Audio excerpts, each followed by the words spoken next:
네, 오늘 우리가 요나단에 대한 이야기를 좀 나눕니다. 우리 첫 번째 질문은 어려운 선택 앞에 있을 때 어떻게 우리가 반응하느냐 하는 부분을 생각해 보도록 하겠습니다. 그리고 그 어려운 상황 속에서 오늘 요나단과 같은 행동을 우리는 봅니다. 오늘은 사울의 아들이었죠. 요나단이. 그의 믿음은 어떤 믿음이었나? 그의 삶은 어떤 삶이었나? 오늘 전쟁을 앞두고 있는 그 상황입니다. 여러분 지난주 기억나십니까? 사울 왕이 자기가 마음대로 번제를 드려서 사람들이 도망가고 어렵다. 그래서 제사를 드리고 전쟁 시작해야 될 것 같아서 그렇게 했다라고 변명 아닌 변명을 했는데 실제로 어, 상황이 별로 좋지 않았어요. 그 상대방 블레셋은 굉장히 숫자가 많았을 뿐만 아니라 기세가 등등했는데 우리 쪽은 처음엔 3,000명이 됐다가 자꾸자꾸 줄어들어서 지금 3,000명이 600명까지 떨어졌어요. 다 도망간 거예요. 군인들이 도망간 거예요. 도저히 자신이 없으니까. 그런 상황입니다. 더군다나 또 무기도 이때 철기 문명이 시작됐는데 블레셋은 다 쇠로 만든 창들을 갖고서 지금 아주 무시무시하게 진군해 오려고 모래알 같이 많이 있는데 우리 쪽은 그런 그때 우리가 그런 기술이 없었어요. 그리고 철기 만드는 그 공업소는 전부 블레셋 쪽에 다 가져갔기 때문에 농기구 갖고 서 있었습니다. 이때 이스라엘은 정말 오합지졸이라고 말할 수밖에 없는. 그런데 사울 왕은 첫 번째 왕의 이제 전쟁이잖아요. 당연히 떨리죠. 어떻게 해야 되는가? 블레셋 군대는 아주 잔인한 웃음을 띄우면서 위협하고 있고 뭔가가 돌파구가 필요했던 거예요. 뭔가가. 그래서 요나단이 자기 무기를 들고 있는 종에게 이렇게 얘기한 거죠. 6절에 보시면 우리가 읽었지만 요나단이 자기 무기를 들고 있는 부하 청년에게 말했습니다. 이리 와서 저 할례 받지 않은 사람들의 부대에게로 가자. 여호와께서 도우시면 우리는 승리할 수 있다. 아멘. 그 다음에 같이 읽죠. 여호와의 구원은 사람이 많고 적은 것에 달려 있는 것이 아니기 때문이다. 네, 적진으로 가자. 승리는 숫자에 있지 않다. 여러분 말은 그렇게 했지만 사기가 떨어지고 두려워지는 것은 어쩔 수 없습니다. 어쩔 수 없습니다. 여러분에게 질문하고 싶습니다. 여러분의 상사가 또 여러분을 이끌고 있는 어떤 사람이 여러분이 남편이라 그래도 되고 여러분의 아버지라 그래도 되고 그런 적진으로 들어가자라고 하면 여러분 뭐라고 얘기하시겠어요? 여러분에게 그러한 상황이 와서 들어가자 그러면 창이라고는 쇠로 만든 것이라고는 그 주석을 읽어보니까 다윗이 아니라 요나단하고 사울 왕 정도밖에 없었고 다른 사람은 제대로 된 무기도 없었어요. 이런 상황을 이겨내기 위해서 적진으로 들어가자 그러면 여러분 아멘 들어갑시다 그렇게 답하시겠습니까? 그렇다고 뭔가 돌파구를 찾지 않으면 전멸이에요. 군대만 전멸이 된 것이 아니라 집에 남겨둔 일가 친척들 다 죽습니다. 지금 상황이 심각한 상황입니다. 누군가 희생을 해야 되는 목숨을 걸고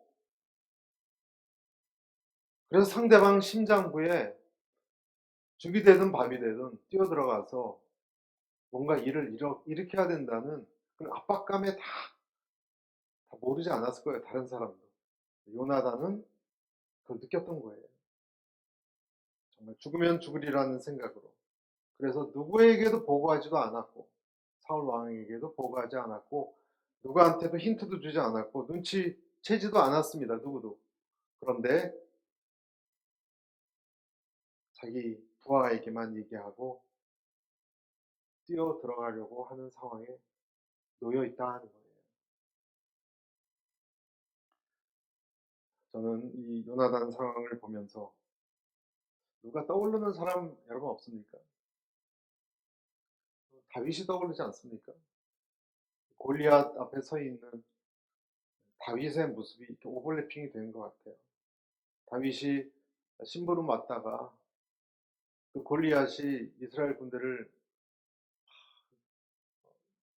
두려움 속에 떨게 하고 하나님의 이름을 모욕하고 참을 수가 없어서 뭐라고 얘기했죠? 성경에 보면 사무엘상 17장에 이 할례 없는 블레셋 사람이 누구간데 사신 하나님의 이름을 모욕하느냐? 저가 도대체 산만큼 큰 사람인 건 알겠는데 그가 누구간데 이 하나님의 군대 이스라엘을 모욕하고 더 나아가서 하나님의 이름을 저 할례 없는 사람이 이방인이 모욕하고 있느냐? 그렇게 얘기했습니다. 나는 사자도 죽이고 곰도 죽였습니다. 저 사람이 그 짐승 중에 하나 같이 될 것입니다. 나중에 사울에게 그렇게 얘기했죠. 뒤에 보면 살아계신 하나님의 군대를 모욕한 저 사람을 그냥 살려둘 수 있겠습니까? 여러분 이 모습 요나단의 모습이 다윗의 모습과 오버래핑이 되면서 또 누가 또 오버래핑이 되냐면 한 사람이 또 떠올라요. 850명을 상대하는 엘리야입니다. 여러분 엘리야 열왕기에 나온 엘리야 선지자 기억나시죠? 엘리야가 그 서슬이 시퍼렇던 아합 왕 때 아합과 이세벨 그 왕정이었을 때 거짓 선지자들이 바알 선지자들 또 아세라 선지자들 너무 많았어요. 그래서 도저히 참다 못해서 대결을 하자 그랬죠.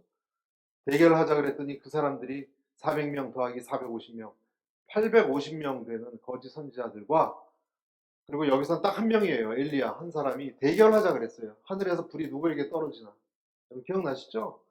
그것을 앞두고 있는 엘리야의 심정과도 좀 비슷하지 않았을까? 그런데도 엘리야는 어땠습니까? 쭈뼛쭈뼛하는 그걸 구경하러 오는 백성들에게 이렇게 외치죠. 너희가 이 둘 사이에서 얼마나 더 머뭇거리겠느냐? 여호와가 하나님이시면 여호와를 따르라. 그러나 바알이 하나님이면 바알을 따르라. 큰 소리 뻥뻥 친 거예요 지금 엘리야가. 한번 보라는 말이죠. 불이 하늘에서 누구한테 떨어지는지 이 제단의 불이 그걸 보고 바알에게 떨어지면 너희들 바알 섬기고 하나님 여호와 하나님의 이 제단의 불이 떨어지면 여호와를 섬기라라고 그렇게 해야 되지 않느냐 그랬더니 백성들이 아무도 대답하지 한 사람이 한 명도 없다고 얘기합니다. 요나단과 이 무기 든 소년을 우리는 좀 더 깊이 묵상해 봐야 됩니다. 이들이 지금 가고자 하는 길이 어떤 길입니까? 성공이 보장되어 있는 길입니까? 명예가 보장되어 있는 길입니까? 그렇지 않죠. 한번 들어가면 다시 돌아올 수 없는 길을 가는 길일 수도 있어요. 다른 사람들이 정신이 나갔다고 말할 수 있는 그런 길입니다. 좁은 길입니다. 십자가의 길입니다. 요나단이 지나가야 하는 이 보세스라는 지형은 뒤에 나오지만 지형이 워낙 험하고 보세스, 세나 거기를 이렇게 잡고 올라가야 되는 뾰족뾰족한 그러한 돌들이 많이 나 있는 곳을 기어 올라가서 그 적진에 들어가야 돼요. 텀벙 들어가는 것이 아니고 그런 곳입니다. 여러분 우리 인생에 이럴 때가 요나단과 같은 즉 이스라엘 군대와 같은 요나단과 같은 때가 온다는 거예요. 여기에 우리의 메시지 포인트가 있어요. 기다리고만 있을 수 없는 때가 온다는 거예요. 해결되지 않을 때, 상황이 여의치 않을 때, 뭔가 돌파구가 필요할 때, 그래서 위험한 곳이라도 따지지 말고 점프해서 들어가야 할 때가, 그럴 때가 우리 인생에는 한두 번씩은 온다는 거예요. 지금 요나단에겐 그런 때입니다. 많은 사람들도 그런 때를 겪었죠. 지금 대한민국이 어쩌면 그럴 때예요. 여러분 신문을 보면 가슴 아파서 못 읽겠어요. 고독사하는 사람들도 많고 어느 신문을 제가 읽었더니 그런 사람들 먹는 반찬이 그 일주일 동안 반찬을 이렇게 조사를 했는데 거의 똑같아요. 햇반에 멸치에 뭐에 통조림에 참치 통조림 있죠.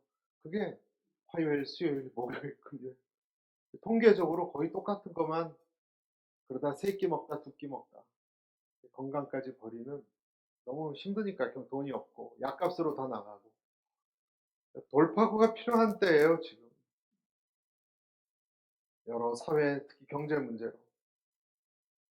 그래서 어느 사연을 읽어보면 중년이 지난 노년의 몸이지만 돈을 벌기 위해서 위험한 공사 현장에 뛰어 들어가야 됩니다. 그래서 그 무거운 시멘트를 들고 엉성한 그 구조물을 걸어서 올라가야 됩니다. 돈을 벌어야 됩니다. 누군가 뛰어 들어가야 됩니다. 졸려워도 트럭 운전을 해야 되고 그것도 엄마가 그 일을 뛰어 들어가야 됩니다. 엄마가 여자의 몸으로 트럭 운전을 해야 됩니다. 안 그러면 자식을 키울 수 없으니까. 새벽이라도 몸이 부서져도 택배 물건을 날라야 됩니다.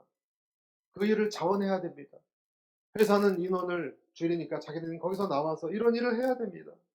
평탄하게만 머뭇거리고 있을 수 없는 그런 시기가 많이 왔고 그걸 대처하고 있습니다. 믿음이 있는 사람이건 믿음이 없는 사람이건 마찬가지입니다.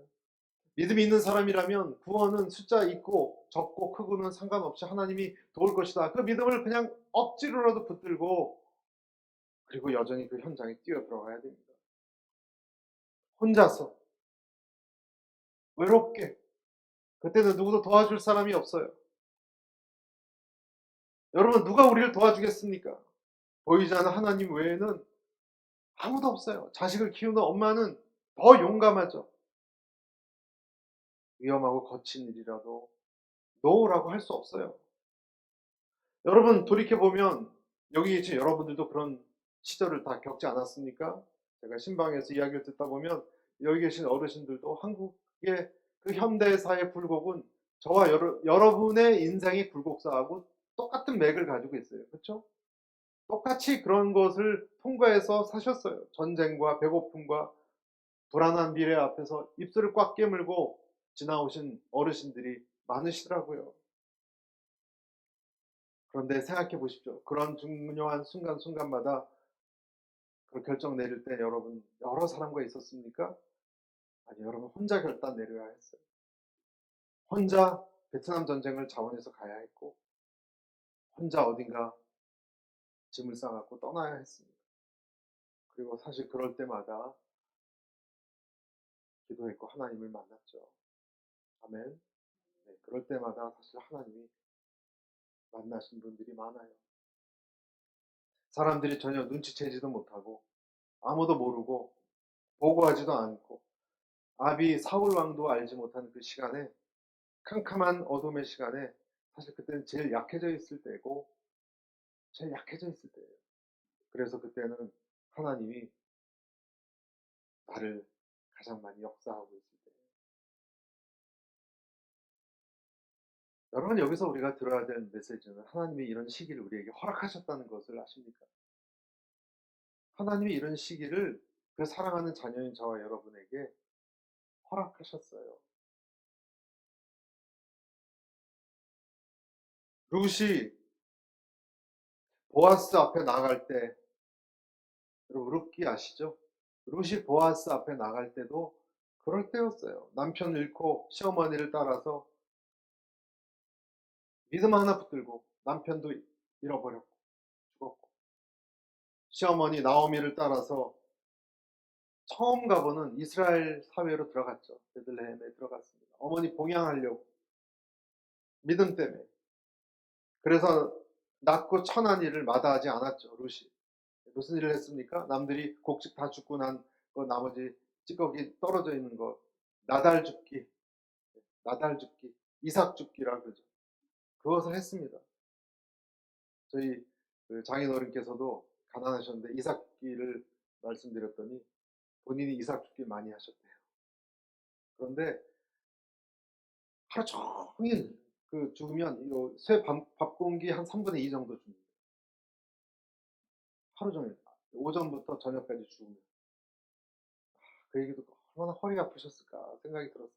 여러분, 그게 이삭줍기예요. 외지인이었고 과부였던 룻에게 그런 삶이 얼마나 견디기 힘들었을까. 호르몬이 그냥 모시면서. 거기다가 어느 날 밤, 깊은 밤, 어머니가 먼 친척벌 되는 한 남정네 잠자리 끝에 들어가서 그 마음을 테스트하라고 명령합니다. 룻기 아닙니까? 여러분, 이것은 위험한 일이에요. 만약에 이것이 발각이 되거나 그 남자가 좋지 않게 여기면,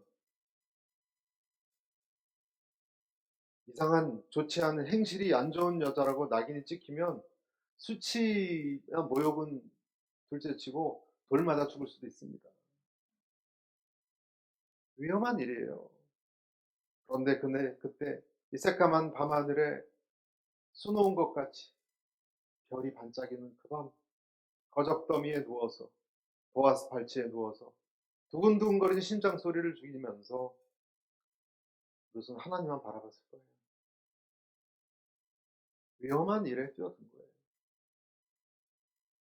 그러나 여러분, 이것도 하나님이 허락하셨다는 것이 중요합니다. 여러분, 만약에 우리가 어떤 일이라도 그 길이 하나님이 기뻐하는 일이라면, 그 길이 하나님이 인정하는 길이라면, 여러분, 그 길에 들어가는 것도 복된 일이라는 것을 기억하십시오. 복된 일이에요. 비참한 일이 아니에요. 외로운, 비참한 그런 길이 아니에요. 그리스도인에게 외로움이라는 단어는 어울리지 않아요. 그건 안 어울리는 단어예요, 그리스도인에게. 왜냐하면 하나님은 앞뒤 좌우로, 위아래로, 안과 밖으로 우리를 감싸시기 때문에 그렇습니다. 여러분, 믿으십니까? 사도행전 2장에 보면 이런 말씀이 구체적으로 있어요. 다윗이 그를 가리켜 이르되 내가 항상 내 앞에 계신 주를 배웠으며 나로 요동하지 않게 하기 위해서 내 우편에 계시도다. 앞에도 계시고 오른쪽에도 계시다 하는 걸 주를 배웠다, 보았다, 보고 있다, 그렇게 말하고 있습니다. 여러분, 숨결처럼 하나님이 이럴 때도 여러분을 감싸고 있다는 것 절대로 잊지 않기를 바랍니다. 야곱과도 같은 사람도, 여러분, 야곱은 하나님이 원하는 길도 아니에요. 때로는 잘못 판단해서 잘못된 사기꾼과 같은 사람이 도망가는 길이에요. 그런 길도 참 희한해요, 여러분. 그런 나쁜 짓을 하는 사람이라도 하나님의 자녀라면 그는 사랑받는 자녀라는 것을 아십니까? 돌베개를 베는 그런 상황이라도 지금 자기 형의 장자권 뺏어서 도망가는 사람이 야곱인데도 그 길에 하나님이 함께 하셨다는 것을 여러분 믿으십니까? 그 행실이 못됐고 잘했고가 아니라 그가 하나님의 아들이라면, 딸이라면 하나님이 그 위에서, 여러분 뛰어가면 항상 태양이 따라오는 거 느꼈죠? 어려서 막 뛰어가면 자전거 타면 더 해로부터 도망갈까 하는데 해는 계속 따라오잖아요. 그런 것처럼 하나님이 우리를 따라오신다는 것을 아셔야 됩니다. 그래서 돌베개를 베고 잠을 자는 그런 마음이 힘든 때라도 단잠을 주무시기를 축복합니다. 단잠을 잘 수 있어요. 하나님이 그때도 나를 사랑하는 아버지세요. 못된 행실을 하는 사람이라도, 야곱 같은 사람이라도, 요나단 마음에 누가 차지하고 있느냐예요. 요나단 마음속에 누가 들어있느냐예요.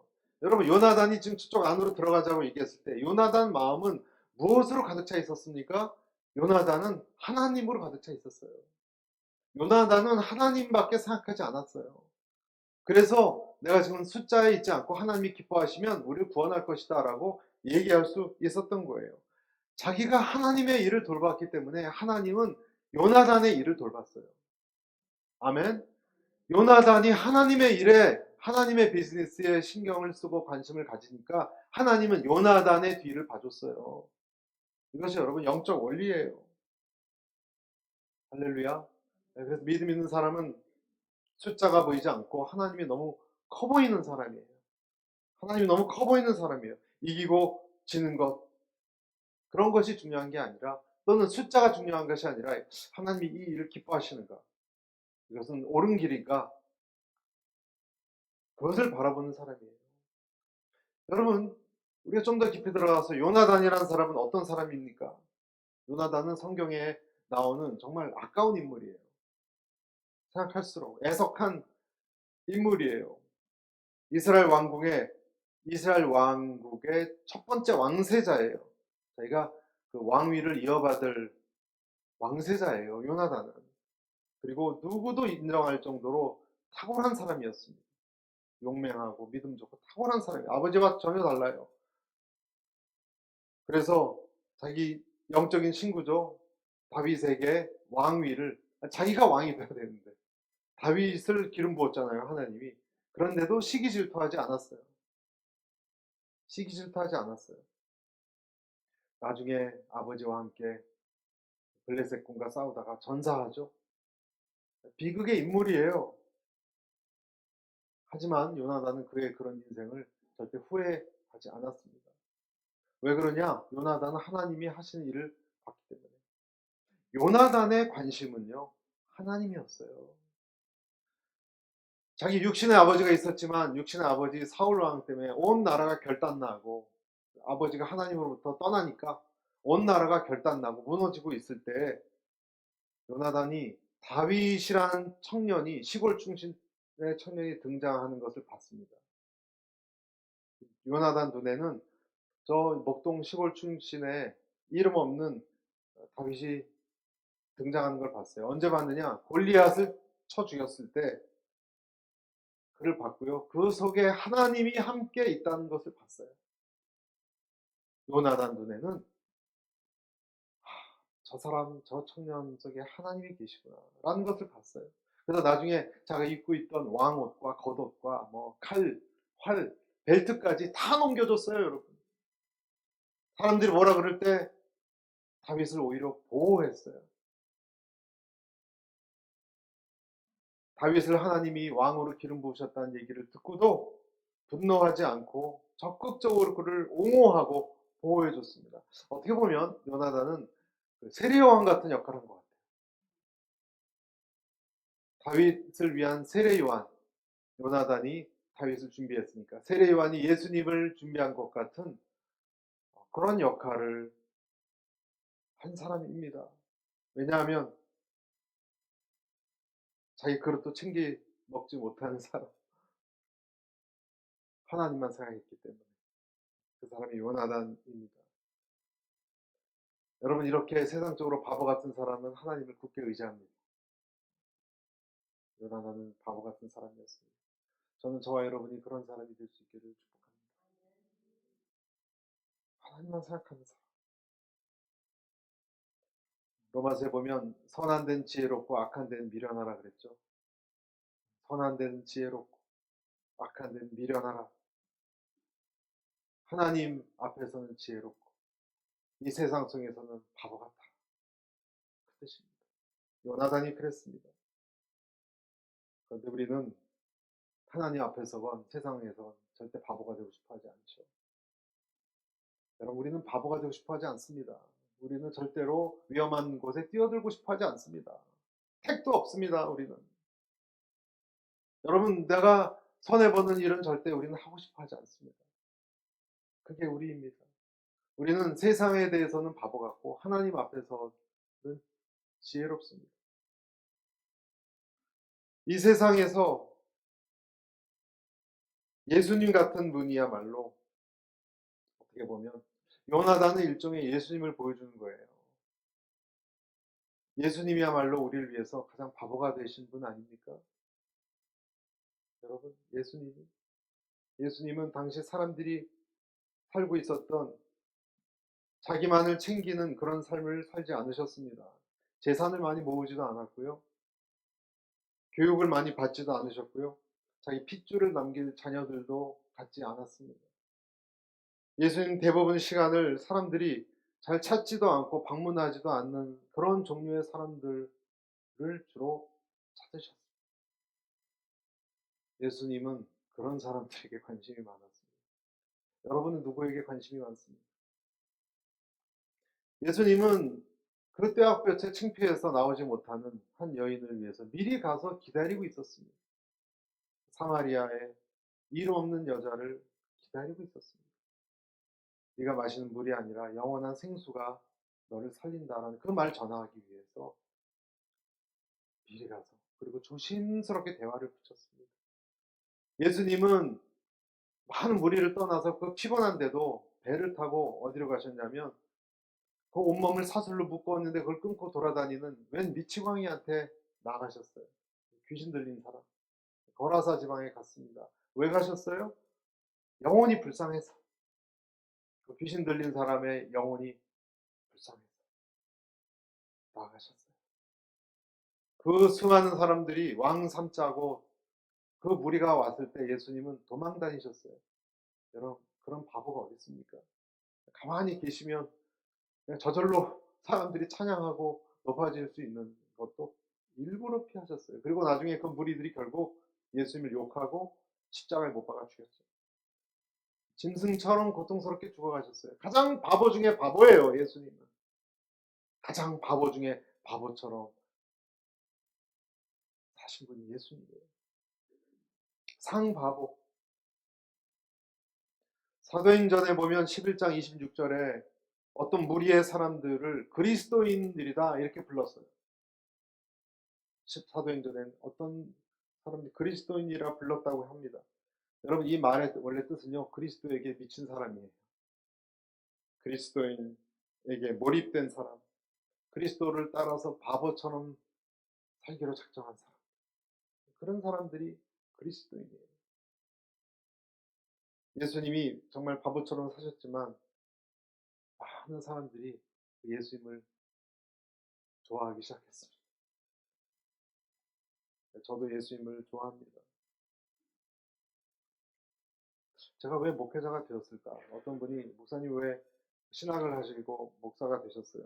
그런 질문을 할 때마다 저는 딱 부러지는 이유가 이렇게 없는 것 같아요. 그냥 뭐 목회적으로 뭘 하고 싶어서 뭐 많은 영혼을 구령의 열정이 막 타올라서 그럴 수도 있지만 저한테는 별로 딱 부러지는 이유가, 그런 질문이 올 때마다 망설여져요. 난 왜 목사가 됐지? 근데 이런 답은 제가 가끔 했어요. 여러분들 한번 저한테 질문해 보세요. 목사님 왜 목사님이 되셨어요? 한번 해보세요. 시작. 저 이렇게 답하고 싶어요. 모르겠어요. 뭔가 홀린 것 같다고. 저는 홀린 것 같아요. 다른 이유가 없어요. 무슨 목적이 있는 게 아니고 그냥 예수님이라는 분이 그냥 너무 매력이 있어요. 그냥 모르겠어요. 사로잡은 것 같아요. 그냥. 그것이 제 대답이에요. 그래서 홀리게 살아가는 것 같아요. 여러분, 크리스찬이 되는 것이 무엇을 얻기 위해서입니까? 물론 그럴 수 있죠. 구원받기 위해서다. 구원받기 위해서죠. 물론 몸도 건강하고 싶고 잘 살고 싶고 병 없이 살고 싶고 또 위로받고 싶고 당연히 그런 게 있어야지만, 여러분, 더 근본적으로 여러분이 있어야 되는 감정은요, 너무 좋은 거예요. 예수님이 그냥 너무 좋아지실 수 있기를 축복합니다. 그래서 예수님 믿는 것이 누가 뭐 밥이 나오냐 쌀이 나오냐 그래도 오히려 쌀을 남을 도와주는 한이 있어도 따라다닐 수밖에 없는 거예요. 예수님이 너무 기가 막힌 분이시기 때문에. 아멘. 그래서 전 여러분에게 질문하고 싶습니다. 여러분은 그런 주님을 정말 아십니까? 여러분, 그런 주님의 뒤를 따라서 바보같이 사는 일이 부담스러우십니까? 아니면 기꺼이 조금이라도 그렇게 닮아가고 싶습니까? 만약에 여러분이 어떤 목적이 있어서가 아니라 그냥이라고 말할 수 있는 주님이 그냥 좋아서라면 여러분 진짜 크리스찬이에요. 여러분 주님을 정말 사랑하는 거예요. 그리고 그런 사람은 예수님을 따라서 이 세상에서 좀 바보처럼 살 수밖에 없어요. 여러분, 똑똑하게 살려고 하지 마세요. 빚지고 사는 것이 지혜로운 거예요. 할렐루야. 요나단이 적진으로 뛰어들어간 것처럼 예수님이 이 새카만 이 세상에 뛰어들어오셨어요. 그리고 저와 여러분 같은 사람에게 희망을 거셨어요. 이것처럼 무모한 일이 또 있을까? 그런데 그 예수님이 들어온 이후에 역사가 일어났죠. 오늘 14절 한번 보실까요? 14절. 14절. 이 첫 번째 공격에서 한 쌍의 소가 반나절 동안 갈만한 땅에서 요나단과 그의 무기를 든 부하 청년이 죽인 사람은 약 20명이었습니다. 15절 같이 읽겠습니다. 시작. 그러자 들에 있는 진영과 모든 백성들이 공포에 떨었고 무대의 분인들과 특공대들도 모두 떨었습니다. 땅까지 뒤흔들리며 하나님이 보내신 공포에 휩싸이게 됐습니다. 어떤 일이 일어났습니까? 딱 들어갔는데 소란이 일어났습니다. 큰 소동이 일어났어요. 딱 두 명의 이에 의해서. 여러분 요나단하고 병기든 소년 둘이 들어가서 20명만 쳐 죽였거든요. 그런데 부대에 뭐가 일어났냐면 두려움이 임하고 공포가 임해서 땅까지 흔들렸다 그랬습니다. 땅까지 흔들렸어요. 점점점 이 진동이 커지더니 그쪽 세력이 다 무너지기 시작한 거예요. 정신적으로. 이 블레셋 군대가 공포에 휩싸이기 시작했어요. 할렐루야. 여러분 이것이 무엇을 얘기하냐면 여러분 우리 인생에 아까 제가 처음 그런 질문을 드렸죠. 여러분은 기꺼이 이런 어려운 일에 뛰어드시겠냐고. 하나님께서 나에게 어떠한 느낌을 주실 때가 있어요. 그 일을 하라고.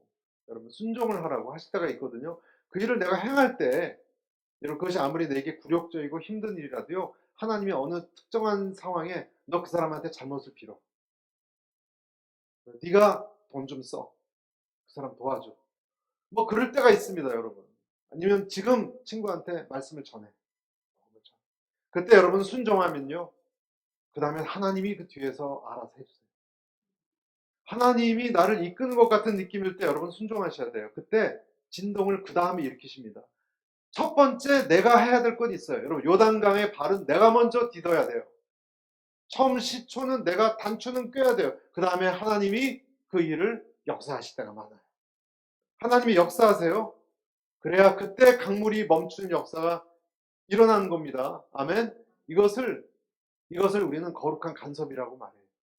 하나님이 영적으로 거룩하게 우리 삶에 개입하시고 하나님이 간섭하시는 거예요. 나의 작은 결단이 큰 파도를 불러일으키는 그런 일이 일어날 줄로 믿습니다. 저는 여러분과 저에게 이런 작은 결단들이 일어날 때 여러분의 몸에, 여러분의 가정에 변화가 일어나기를 축복합니다. 진실로 너희 기름이 무엇이든지 너희가 땅에서 매면 하늘에서도 매일 것이요 무엇이든지 땅에서 풀면 하늘에서도 풀리리라.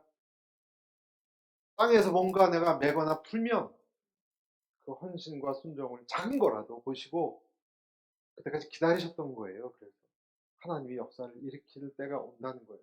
그 믿음이 여러분에게 있느냐는 거예요. 그 결단이 있느냐는 거예요. 전라도 광주에 최흥종이라는 사람이 있었습니다. 예수 믿기 전에 동네에서 알아주는 깡패, 왈패라 그러죠. 사람들 그냥 술 마시면 못 지나치는, 가까이 하지 않았습니다. 그런데 그때 당시 1904년 광주에 선교사가 처음 들어와서 양림동이라는 데가 있는데 여기는 애들이 많이 죽었는데 애들을 죽은 애들 갖다 버리는 애장터가 이 양림동이라는 곳에 있었다고 해요. 거기 선교사들이, 미국 선교사들이 집을 짓고 살고 있으니까 대체 어떤 족속들이, 외국인들이 와서 살고 있나 구경이나 가보자. 그래서 선교사 집에 찾아갔는데 사실은 돈이 없어서 벌렁뱅이니까 돈 좀 어떻게 심부름하고 돈 좀 선교사한테 받으려는 요량으로 갔었던 겁니다.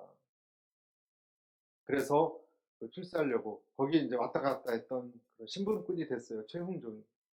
한 5년 정도 지난 다음에 그 환자를 치료하려고 포사이드라는 외국 선교사가 저 멀리 그 같은 선교사가 병에 걸려 죽게 됐는데 말 타고 거기를 갔는데 같이 따라가게 됐습니다. 가는 길에 그 환자한테 그 선교사랑 같이 가는 길에 구걸을 하는 거린을 만났습니다.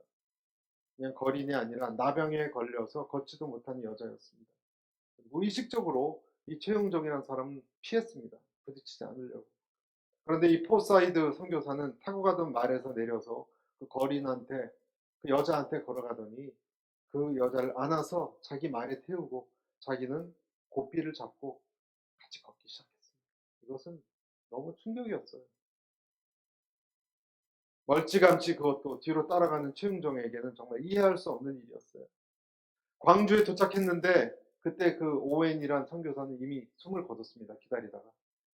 그래서 선교사가 아까 그 나병 환자 있죠? 그 나병 환자를 이 선교사 병원에 입원시키자고 했는데 난리가 났습니다. 먼저 들어왔던 환자들이 어떻게 감히 나병 환자를 지금 우리랑 같이 병원에 입원시키냐고 난리를 치고 항의하는 바람에 아무도 쓰지 않는 가마굴에 이 환자를 옮겼습니다. 근데 이 과정에서 이 포사이드가 환자를 이렇게 안아서 옮겼는데 그 옮기는 도중에 그 환자가 쥔 지팡이를 떨어뜨렸어요. 그 나병 환자가. 그 떨어뜨린 지팡이를 그 포사이드 선교사가 헤이 미스터 최이 지팡이 좀 주워달라고. 근데 줍지 못하는 거예요. 나 환자 지팡이. 괜찮아요 미스터 최 지팡이 좀 주워주세요. 끝까지 줍지 못했어요. 줍지 못했어요. 괜찮아요 해도. 근데 그날 밤부터 사실 최은종에겐 고민이 시작됐습니다. 왜? 저 사람은 하는데 난 못했나? 저 사람은 자기 백성도 아닌데, 난 같은 동족 한국 조선 사람인데, 난 그 지팡이도 짚지 못하는 사람인가? 도대체 저 선교사와 나하고는 차이가 뭔가? 고민이 시작됐습니다. 나중에 그 장례식이 아까 말씀드린 그 기다리는 환자 죽은 장례식이 끝나고 포사이드는 목포로 돌아가고 가마굴에 있었던 그 나병 환자도 죽고 난 다음에도 이 고민이 깊어가고 깊어갔습니다. 그러다 어느 날 답을 찾았어요. 무슨 답을 찾았느냐? 믿음의 차이다. 예수 믿는다는 것은 그렇게 사는 것이다. 나도 그렇게 살아야 되겠다. 여러분 이것이 나중에 광주 나병원, 나중에 그 손영하 목사님이 섬겼던 애양원이 출발입니다. 이것이. 한국의 나병 환자의 아버지 최흥종 목사의 이야기예요. 아멘. 작은 그때의 결단이 큰 나병 환자를 한국에서 시작하게 하는 기초석이 됐어요. 여러분 말씀을 맺기를 원합니다. 말씀을 맺기를 원합니다. 나 환자 같은 저와 여러분의 인생에 예수님이 들어오셨어요. 그리고 그 이후로 우리 인생은 흔들리기 시작했습니다. 저와 여러분의 선한 영향력으로 흔들리기 시작했습니다. 그리고 우리도 이제 그 주님을 따라서 조금씩 바보가 되어가서 주님을 따라서 용서와 사랑과 결단으로 열매 맺는 그런 일들이 될 수 있기를 바랍니다. 십자가의 길일 수도 있고 좁은 길일 수도 있지만 요나단이 뛰어들었던 그 일에 하나님이 진동을 일으킨 것처럼 우리가 하는 작은 순종은요 반드시 변화와 열매와 진동을 일으킬 것입니다. 그 축복이 우리에게 있게 되시기를 간절히 기도합니다.